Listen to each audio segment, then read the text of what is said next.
Katchatheevu issue and also the situation of Tamil fishermen which arises from it. Now, maybe all of you may not be completely familiar with Katchatheevu, the whole problem. So let me first explain what the issue is, and then I want to tell you today what has really transpired, which has created the issue, and why that issue is today relevant to all of us. Why are we debating it today? In 1974, India and Sri Lanka, in June 1974, concluded an agreement where they drew their maritime boundary. And in drawing the maritime boundary, Katchatheevu was put on the Sri Lankan side of the boundary. This agreement of 1974 had three other clauses. One clause which said that each country shall have sovereignty and exclusive jurisdiction and control over the waters. The second clause, Article 5, it gave to Indian fishermen that they will continue to access Katchatheevu as hitherto and will not be required to obtain travel documents. And the third one, that the vessels of India and Sri Lanka will enjoy in each other's waters such rights that they have traditionally enjoyed. So this was the agreement which was reached in 1974 in June. Now, when this agreement was presented before Parliament, the then Foreign Minister, Sri Swaran Singh ji, he actually assured the Parliament, and I am reading his words, I feel confident that the agreement demarcating the maritime boundary in the Park Bay will be considered as fair, just and equitable to both countries. At the same time, I wish to remind the honourable members that in concluding this agreement, the rights of fishing, please note, the rights of fishing, pilgrimage and navigation, which both sides have enjoyed in the past, have been fully safeguarded for the future. This was the assurance that the then Foreign Minister, Sri Swaran Singh ji, gave in Parliament at that time. 1974, July 23, 1974. Now, in less than 2 years, actually, there was another agreement between India and Sri Lanka through an exchange of letters. And in this agreement, now, India proposed the following. Again, I'm reading to you from the original document. With the establishment of the exclusive economic zones by the two countries, India and Sri Lanka will exercise sovereign rights over the living and non-living resources of their respective zone. The fishing vessels and fishermen of India shall not engage in fishing in the historic waters, the territorial sea, and the exclusive zone of Sri Lanka. So, 1974, assurance is given. By 1976, an agreement is concluded which actually gives away this assurance. Now, once this agreement in 1976 was concluded, there then evolved a position, a standard position, you can say, of the government on this matter. And I'm reading to you an example. This is from 2006. It is a question which is answered by the then Minister E. Ahmed on the floor of the Parliament.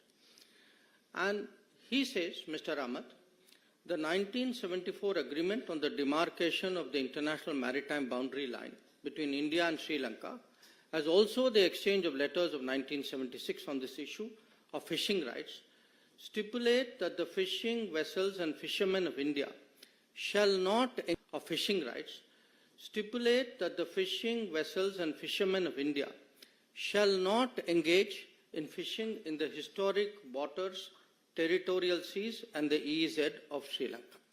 So this is now the position which is taken by the government as a regular position. I am only giving you one example from 2006. So what has happened? What has been the consequence of this? In the last 20 years, 6,184 Indian fishermen have been detained by Sri Lanka, 6,184. And in the same period, 1,175 fishing vessels, Indian fishing vessels, have been seized, detained, apprehended by the Sri Lankans. So this is really today the background. This is the issue that we are discussing. Now you can ask, why are we discussing it? And the answer is, in the last 5 years, in the Parliament, in the Consultative Committee, we have repeatedly, this issue, Katchatheevu issue and the fishermen's issue, has been repeatedly raised by various parties, by all parties, I would say. As I mentioned, in Parliament, it has come up as Parliament question. It has come up in debates. It has been raised in the Consultative Committee. And in fact, Chief Minister of Tamil Nadu has written to me numerous times. And my record shows that to the current Chief Minister, I have myself replied 21 times on this issue. So please understand, this is not an issue which has suddenly surfaced. This is a live issue. It is an issue which has been very much debated in Parliament, in Tamil Nadu circles as well. It has been the subject of correspondence between the union government and the state government. And as I said, 21 times I have myself replied to letters.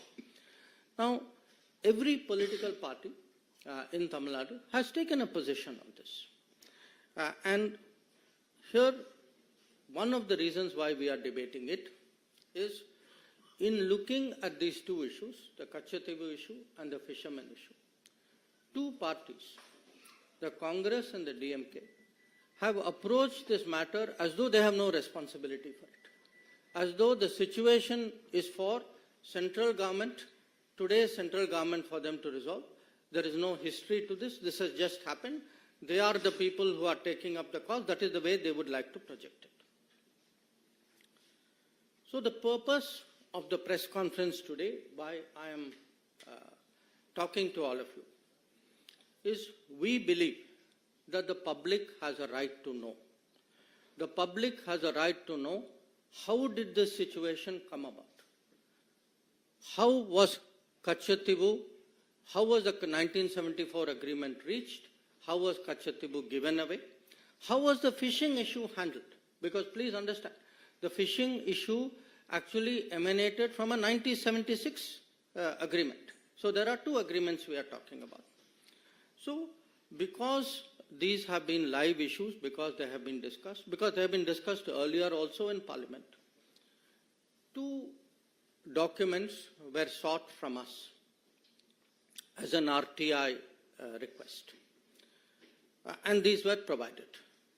One was a document about Ministry of External Affairs, summary background note for the meeting of the Informal Consultative Committee in 1968 on this issue.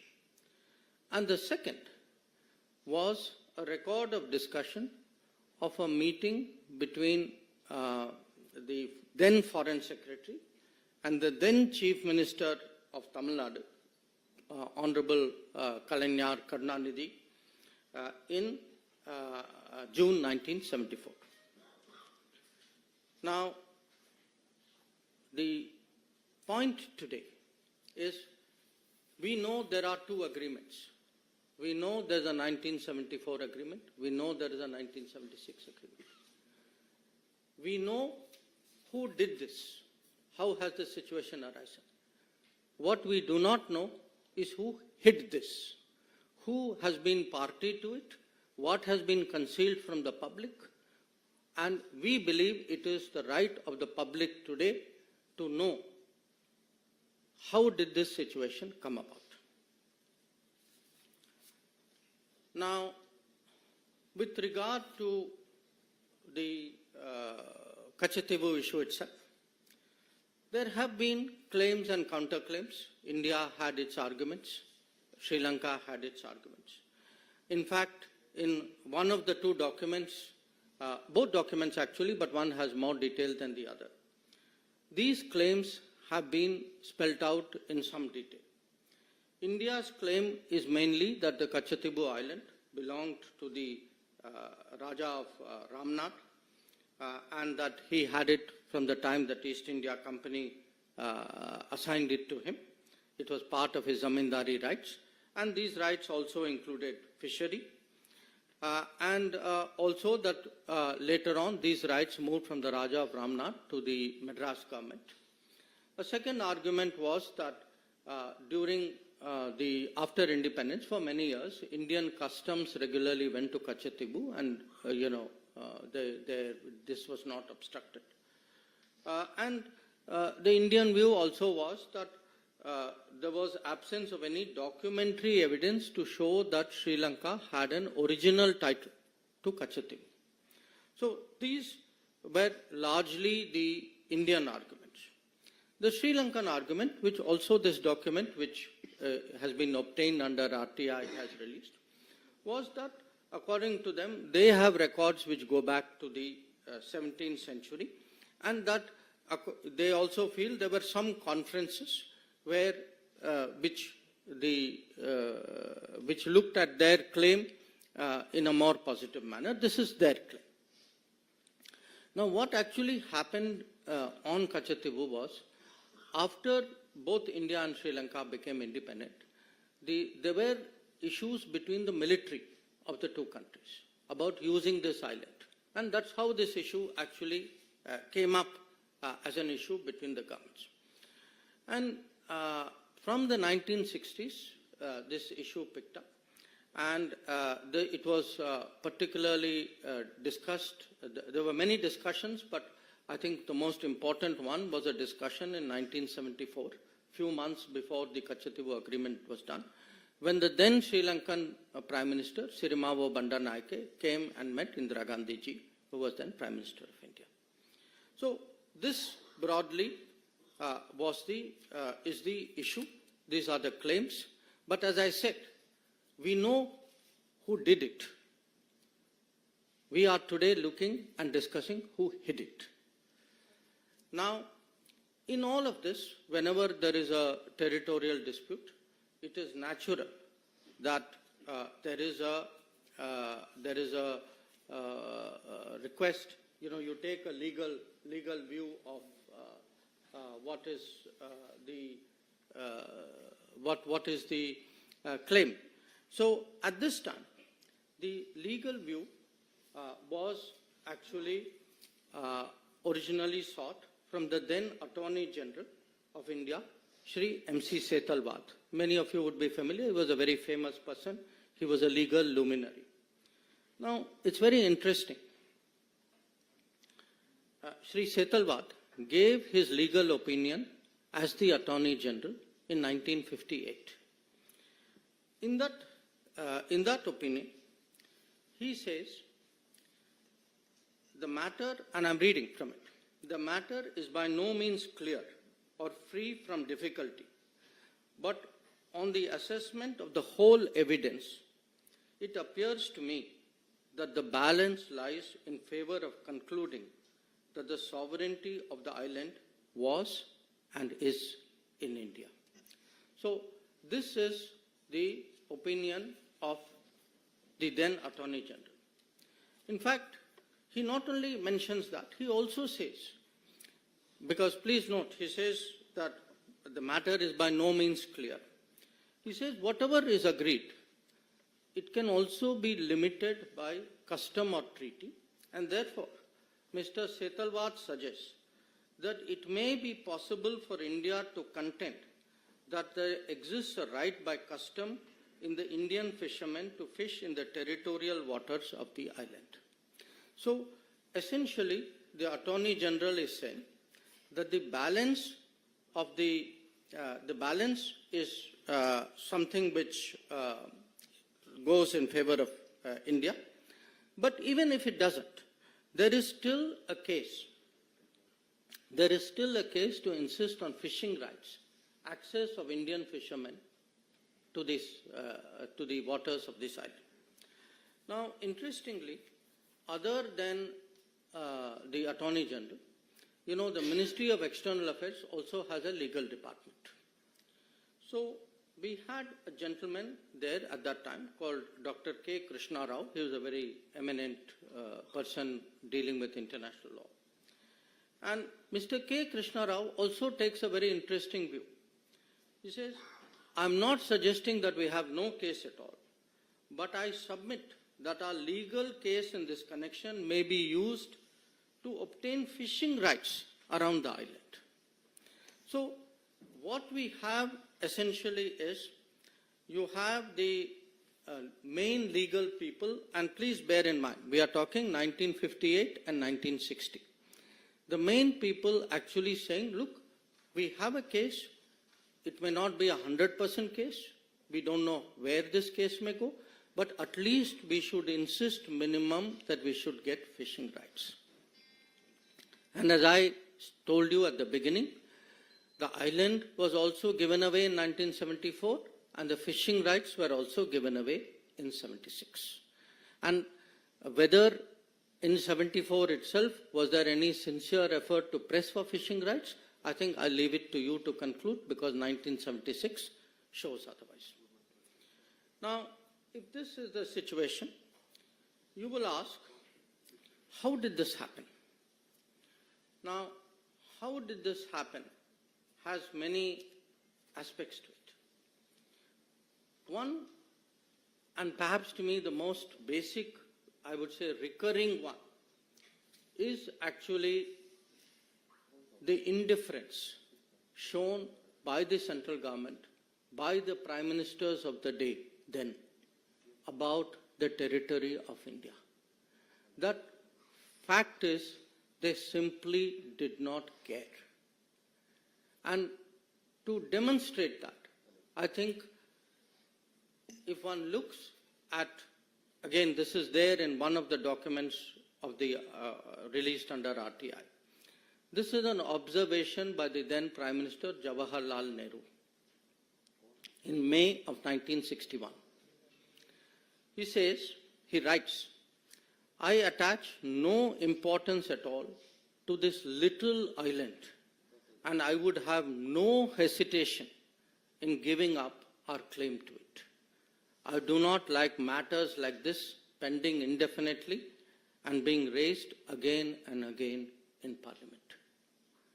So, to Pandit Nehru, this was a little island.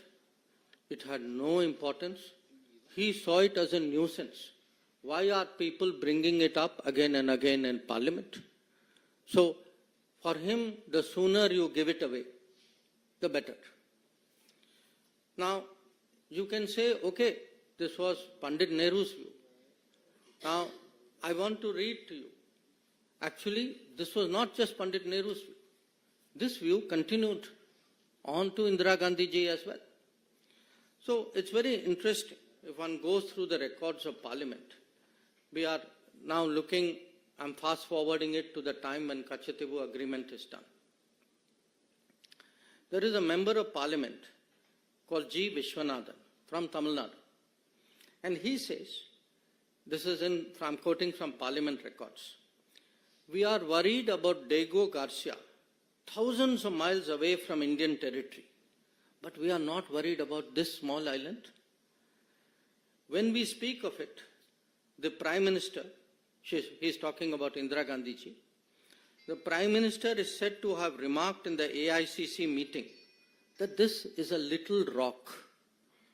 I am reminded of those days when Pandit Nehru called about our northern boundary as a place where not a blade of grass grew.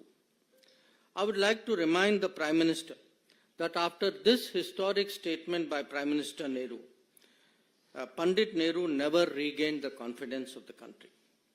This is going to happen to the Prime Minister when she says this is only a little rock and that there is nothing to worry about the territories of our country. So, as you can see, this is not just one Prime Minister, whether it was Pandit Nehru or whether it was Indira Gandhi. This very dismissive attitude, this little rock, this island of small island of no importance. This was the historic Congress attitude towards Katchatheevu. Now, again, please don't think it's an individual view. This was actually, in a way, had seeped into the party thinking. So, I will give you another example of it. Same time, there was a very well-known Congress leader, all of you are familiar with his name, he was from Delhi, called HKL Bhagat. Now, HKL Bhagat is reacting in the same Katchatheevu debate.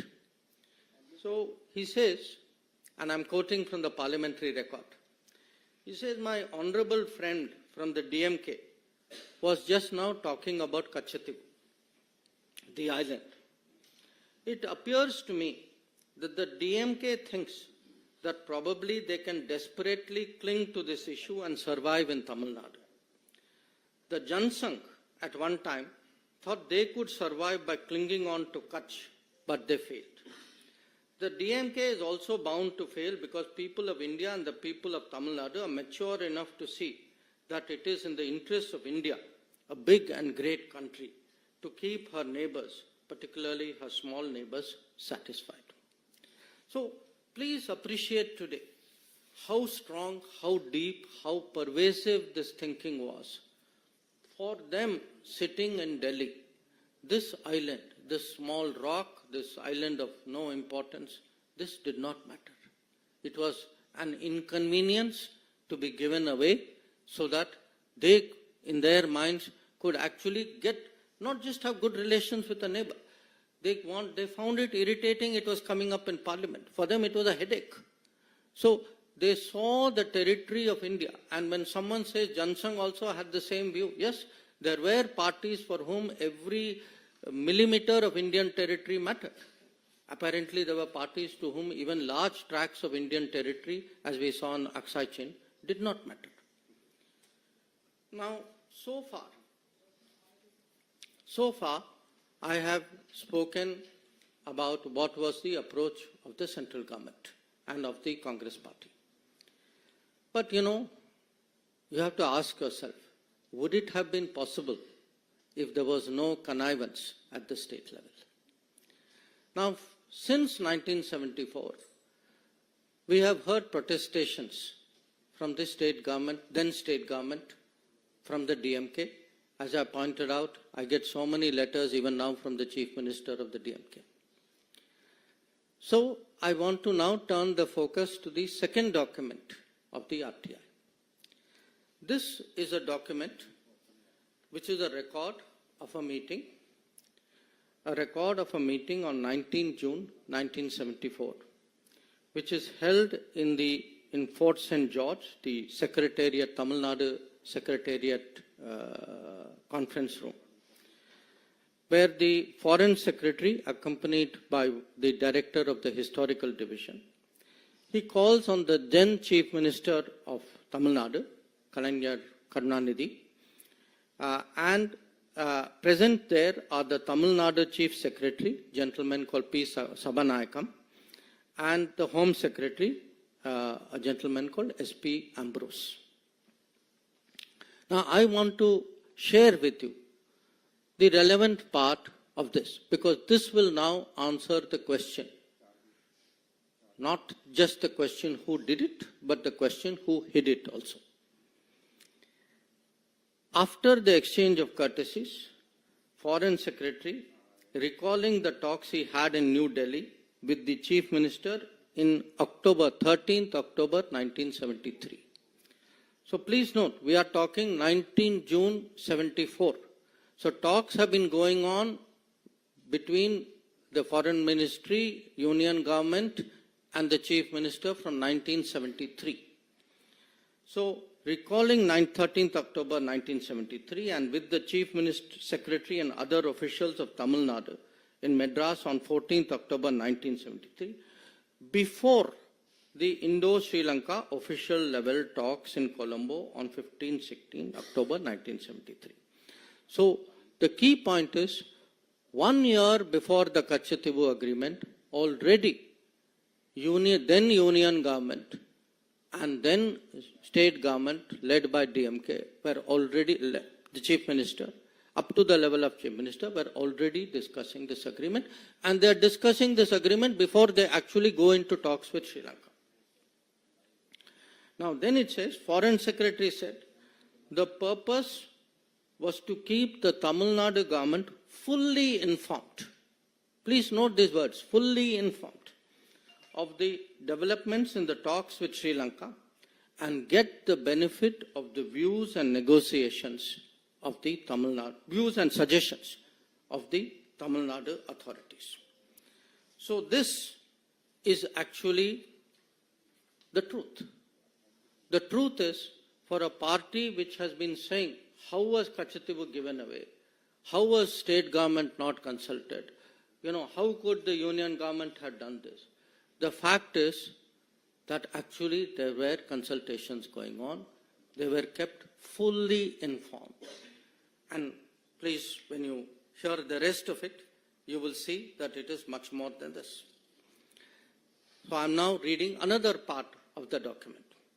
Foreign Secretary then said that he had the authority of the Prime Minister and the Foreign Minister to put forward to the Chief Minister of Tamil Nadu for his consideration a compromise proposal which would divide the historic waters in the Park Bay. So here it is. It is not even that they are being informed after the event. They are actually being consulted 1 year ahead. The key proposal is now actually being put forward to the Chief Minister. And the Foreign Secretary then proceeds, the next paragraph will show, he proceeds to explain this in great length. Now, at the end of the conversation, again I am quoting from the document, on the substance of the proposal, the Chief Minister indicated that he was inclined to accept the suggested solution. Then it goes on. The Chief Minister, having once again signified his general acceptance of the suggested solution, said that for obvious political reasons, he could not be expected to take a public stand in favor of it. The Chief Minister, however, assured Foreign Secretary that he will help keep the reaction at a low key and will not allow it to be played up. The Foreign Secretary appreciated this gesture and stressed that nothing should be done to embarrass the central government or turn this affair into an issue between the center and the state. So, the fact is, we know today actually not just who did it, but also who hid it, who were all the parties who were responsible for the 1974 Katchatheevu agreement. Also, how the fishing rights were terminated in 1976. So, if we have today a situation, as I shared with all of you, that in the last 20 years, if this many, if 6,184 fishermen were detained, if 1,175 boats were detained, you all know who is responsible. So, for today, it is important for the public to know, it is important for the people to judge. This issue has actually been hidden too long from the gaze of the public.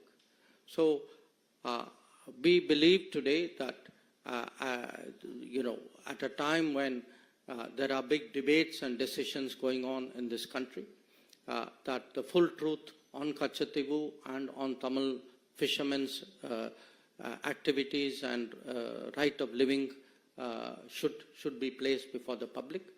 That was the purpose for this press conference. I thank you for your attention in listening to me.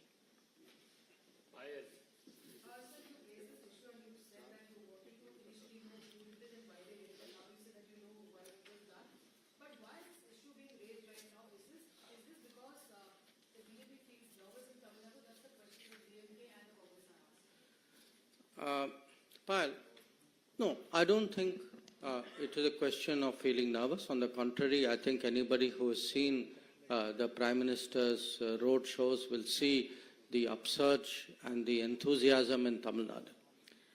It is being raised because it has been very much a public issue. I mean, as I said, look, 5 years. I myself have written 21 times to the Chief Minister Stalin of Tamil Nadu. Every meeting, please look at the parliament records.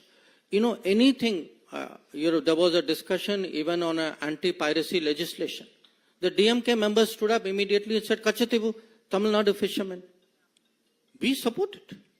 But they should take responsibility for the actions of, their leader and their party and the state government which they led. And so should the Congress.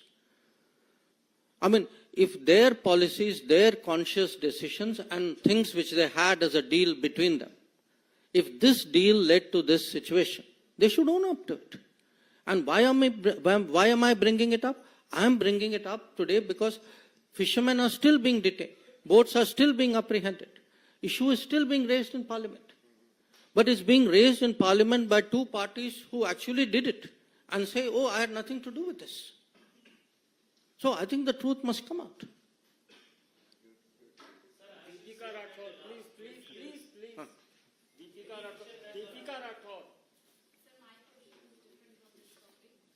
No, sorry, your question is on this topic? Let me take the question on the topic.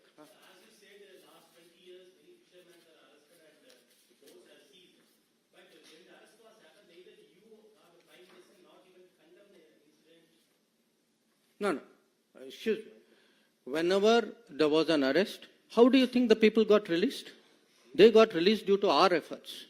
I have myself, Prime Minister has taken it up with the President of Sri Lanka, with the Prime Minister of Sri Lanka. I have taken it up with my counterparts. Our embassy is working on it. So, it's very good to give statements from Chennai. The people who do the work are us. And we are doing the work because of a situation which people in Chennai and then people in Delhi put us into. So this is not a question of condemning it. We are the people who get the fishermen released. We are the people who got the boats back. So let's get the record straight. So please.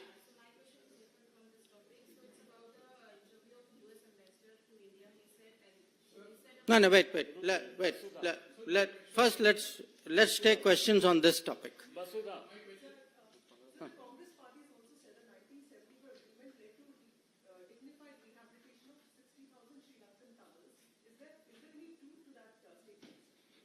I think if you look at the 1974 agreement, that agreement there's nothing in that agreement which shows that there is any other benefit other than what is there in the agreement.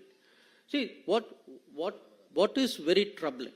What is troubling is, okay, there was a 1974 agreement. You know the controversy about that.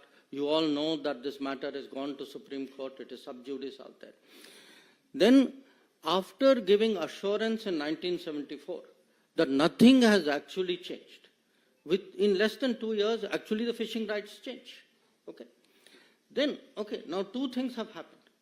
After that, to pretend that I have nothing to do with this, that, somehow the government of the day has to deal with it. I mean, this gentleman is asking me, why Prime Minister and you have not condemned it. Look at the people who created the problem in the first place. They are washing their hands of it as though they had nothing to do with it. We are the people who today are facing the consequences and trying to help the fishermen of Tamil Nadu. Sir, the economic impact, almost 50 years, 48 years to be precise, since actually this happened, this deal was signed. What has been the economic impact? And you have already talked about the boats and the people there who have been arrested and taken out of the prison from that issue. See, what has happened is these agreements have been done. Okay? The result of these agreements today is a situation which is a source of great concern. Okay. Now,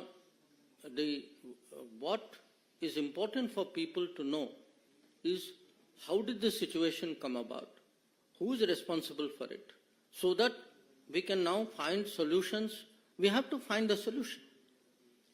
We have to find a solution to the livelihood pressures on Tamil Nadu fishermen. We have to find it.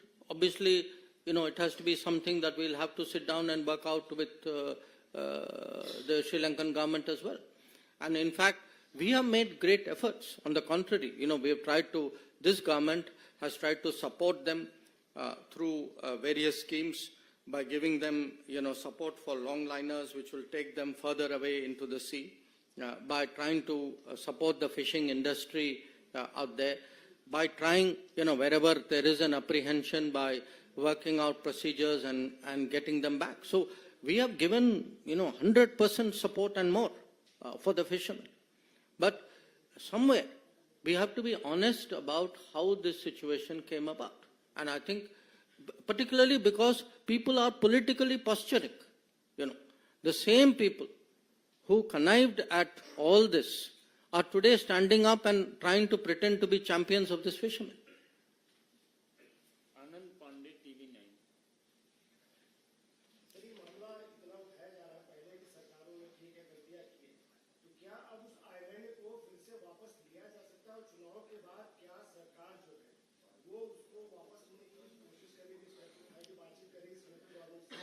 See, the issue, you again know, there are two writ petitions pending before the Honorable Supreme Court.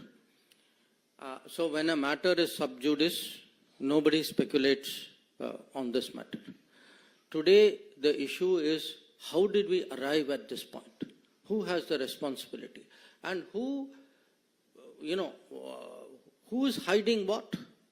People should know.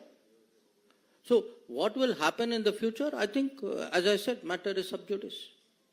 Sir, today Prime Minister Narendra Modi has tweeted and he also attacked DMK on this issue. He has stated that DMK and Congress are on the same page when it comes to the giving away of Katchatheevu Island and how they only work for their family. And he has quoted reports that how then Chief Minister of Tamil Nadu and Karnataka was taken into confidence by Indira Gandhi to give away this particular island. Mm-hmm. In fact, the Prime Minister is referring to exactly the matter which I have spoken about in great detail. The question of, the meeting which took place in June, the continuous contacts and the full information which was given to Tamil Nadu government from 1973 onwards. The fact that they were consulted before the talks, official talks took place with Sri Lanka. The fact that the Chief Minister was asked whether what was called the compromise solution was placed before him. The fact is he gave his assent to it. So all this is today a matter of public knowledge.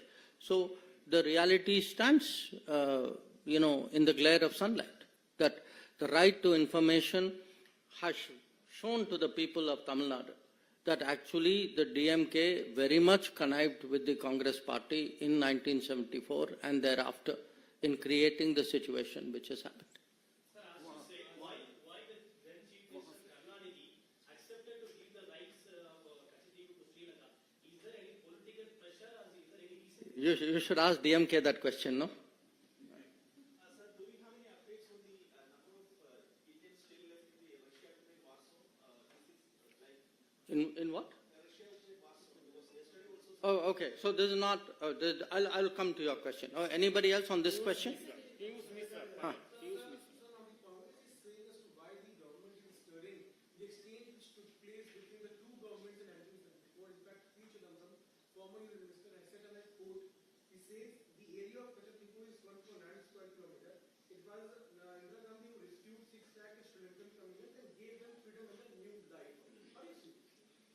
No, I think, frankly, this is a cover-up for something which was done.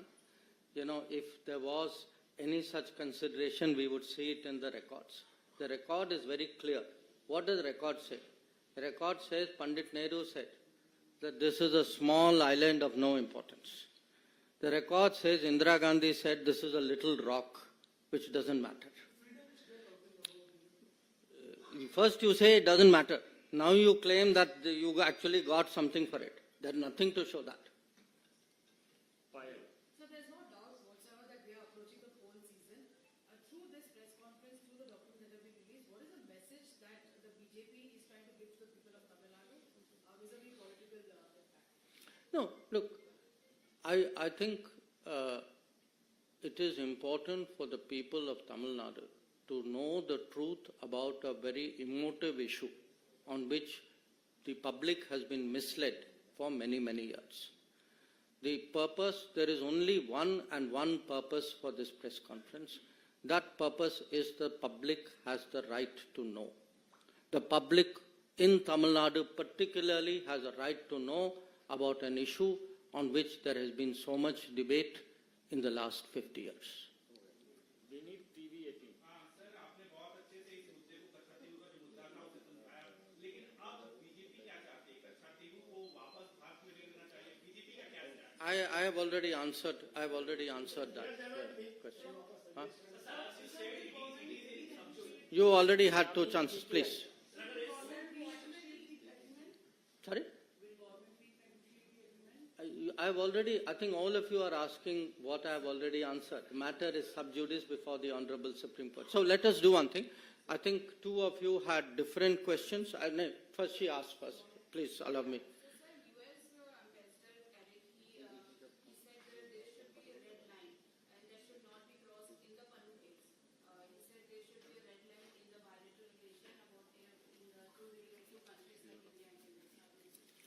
See, the U.S. ambassador, as an ambassador, obviously will say what he thinks is the thinking of his government or the position of his government. I will say what is the position of my government. And the position of my government is that in this particular case, there have been certain information which has been provided to us, which we are investigating. And it is something we are investigating because we believe our own national security interests are involved in that investigation.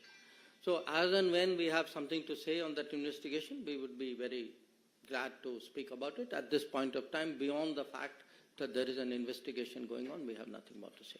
So I think that gentleman right at the end.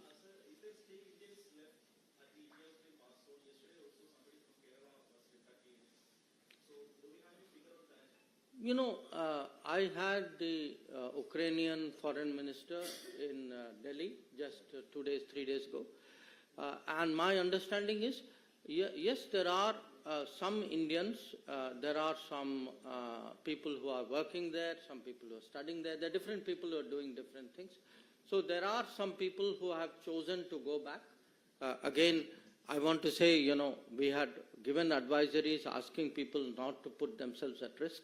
I mean, that is our duty as a government. But there are people who have chosen to go back. But if there is any situation, see, the Modi Sarkar, through its entire record, wherever any Indian is under any trouble, we have always made it a point to ensure their security. So if there is somebody in a situation, my advice would be they should reach out to the embassy, and I'm sure the embassy would respond. Sorry? Yeah, I'll end with that. I think in that case, we have taken it up very, very strongly with the Russian government, and we are trying to get all these people back to India safely. Sir, the ambassador also said in the same interview about the amount of resources. You know, there is a the MES spokesman does his weekly press conference. Please let him earn his salary also. So I think today the purpose of my press conference was on one issue. And once again, I thank you all for making the effort to come in the morning.